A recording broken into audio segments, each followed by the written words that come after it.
The UK has exceeded 50,000 coronavirus deaths. The latest figures show another 595 patients died across the country in a 24-hour period. That's the highest number recorded since mid-May. Well, let's talk to our correspondent, Naweed Jabarkil, who's been following the story. Naweed, optimism in the UK around talk of a vaccine, perhaps before Christmas, but the infection rate is still dragging the country down, isn't it?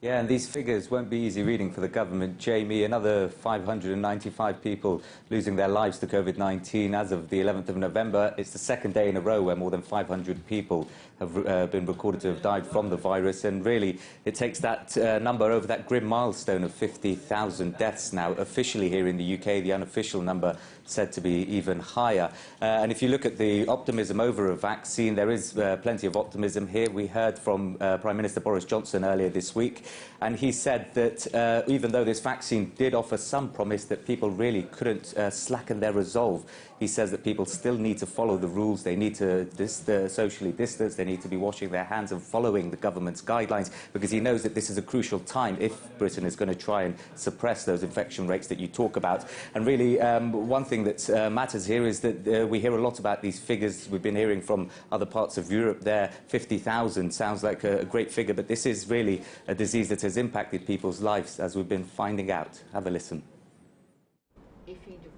Because of England's national lockdown, 74-year-old Derry Roberts and I are meeting outside her London home. I was last here in early March, when the world was a very different place, and where Derry, a retired nurse, told me about her readiness to go back on the front line to fight COVID. A few weeks later, her husband David died from the disease. He's one of 50,000 people in the UK who've now officially lost their lives to the virus. But I was able to get him to say goodbye. If I hadn't have been able to do that, I dread to think what state I'd be in.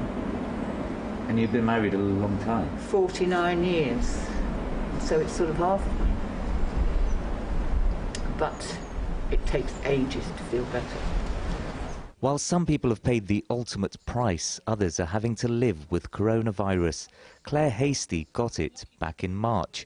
8 months later, she's still feeling the effects.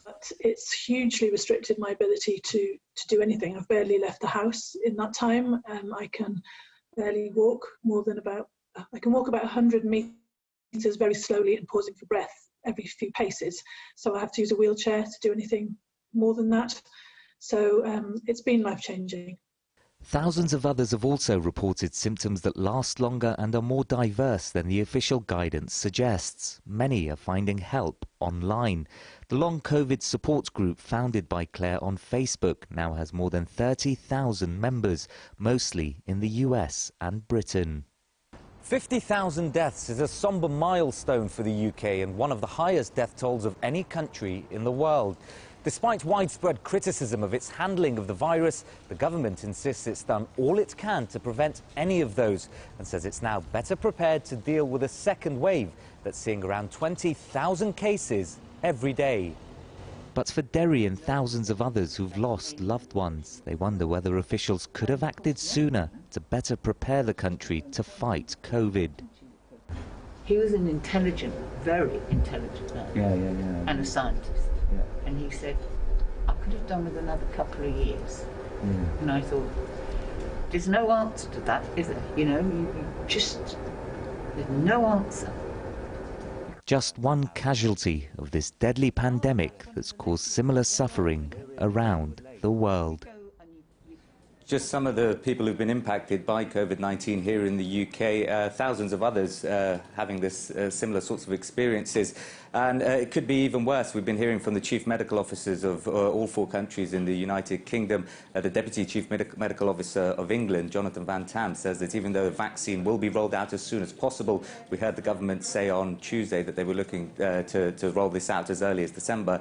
In actual fact, people need to be following the rules of the guidelines. There are still questions about the safety and the efficacy of all this, and then there are issues with the testing and tracing system, which the government is still trying to solve out. But really, that key figure, to reiterate once again, the UK passing 50,000 deaths now officially, according to government figures, people who've lost their lives as a result of the coronavirus, and that's going to be tough reading for Boris Johnson and his government. Naweed Jabarkul, thank you very much.